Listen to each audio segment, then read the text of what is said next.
All my life I've been appalled by the human suffering and misery that prevails on our beautiful planet.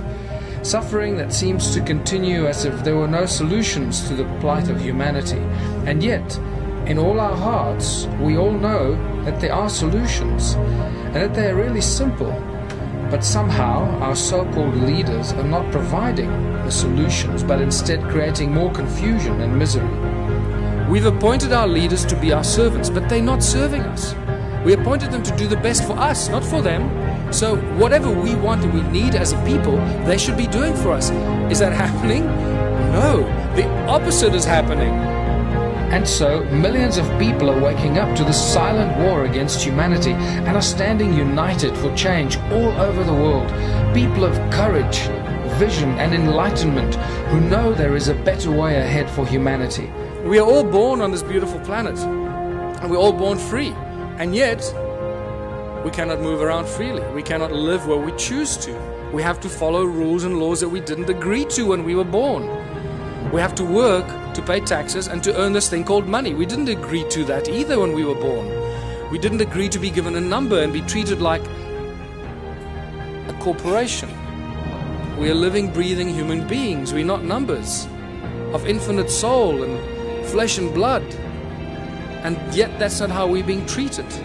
The restrictions on humanity are endless, and they're getting worse by the day. It became very clear to me that humanity has become a deeply divided species, divided on every possible level we can imagine. Divided by country, by flag, by religion, education, where we live, what job we have, what car we drive, what clothes we wear, the brands we buy. The division is endless and far more severe than most of us could possibly realize. It becomes obvious to me that this human division is in direct conflict with the laws of nature and the resonance of unity consciousness that seems to be the foundation for all of creation. Our division is also the main reason why so many of us live in perpetual fear. We fear everything: fear of death, fear of our neighbors, fear of the unknown, fear of cancer, fear of disease, fear of authority, and fear of losing our jobs. We seem to fear everything in our lives that should be joyful. All of our natural resources are being mined and traded by multinational corporations that have more rights than human beings. We have simply become the slaves for the corporations. Our country and our planet is being raped and destroyed in the name of money, greed, and political control. These bankers are the masterminds behind the global economic system that rules the world without ever being questioned or challenged. A system that is designed to control and destroy everything that opposes it to ensure its own survival. But now that we know this, we can do the right thing and inform everyone about this injustice and do something about it. First of all, the banks make money out of thin air. When I say this, when you go to a bank and you apply for a loan, they don't have vaults of money that they take physical cash and give you a loan. They sit on a computer and they punch in a bunch of numbers on a computer and miraculously, magically just create money out of thin air. It's not backed by anything. It seems to us that at this stage there are about between 30 and 33 laws, acts and bills that are broken on a daily basis by the banks, including the Reserve Bank, and this is all under the watchful eye of the Minister of Finance. So the Minister is aware of what's going on and he's done nothing to prevent this from happening. It's pure exploitation of every South African citizen. Money is not part of natural evolution.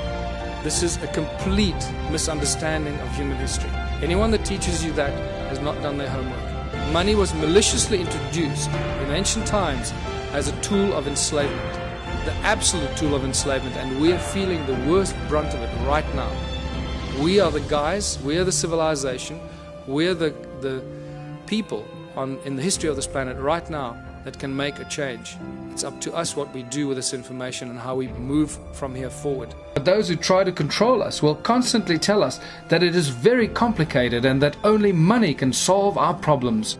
We all know that this is a lie, because money does nothing. People do. People grow the food, they plant the seeds, they build the bridges and solve the mathematical equations, and people create the most beautiful works of art.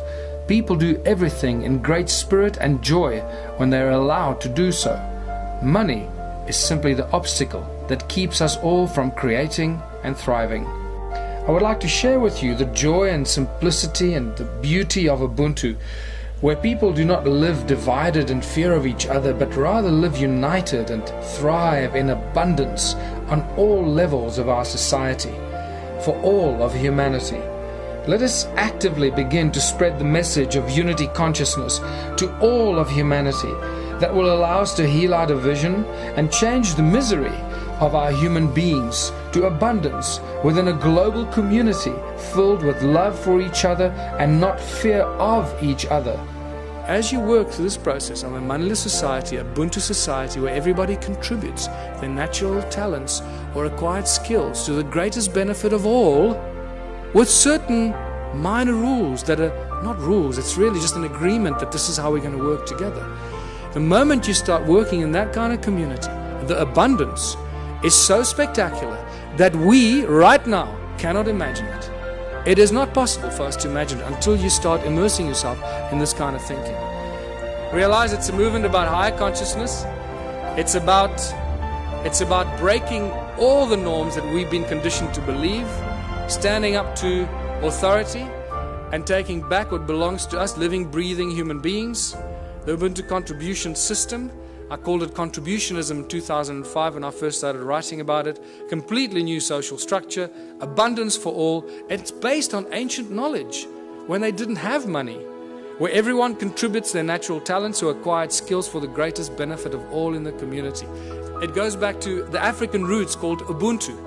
All ancient cultures, in a way, shared this African system called Ubuntu. They have different names for it, but it always comes down to the same thing. It's amazing that the ancient cultures survived for thousands of years, not using money, and they thrived, as Foster Gamble would say. And they had a similar philosophy. If it's not good for everyone, it's no good at all. And that is a beautiful philosophy that I'd like to share with everybody, because I don't want to do anybody harm, and I don't want to do anything that's going to harm anyone because it does me good. I'm not interested in doing that. And this is why the whole Ubuntu contributionism system, the Ubuntu movement, is a movement of higher consciousness.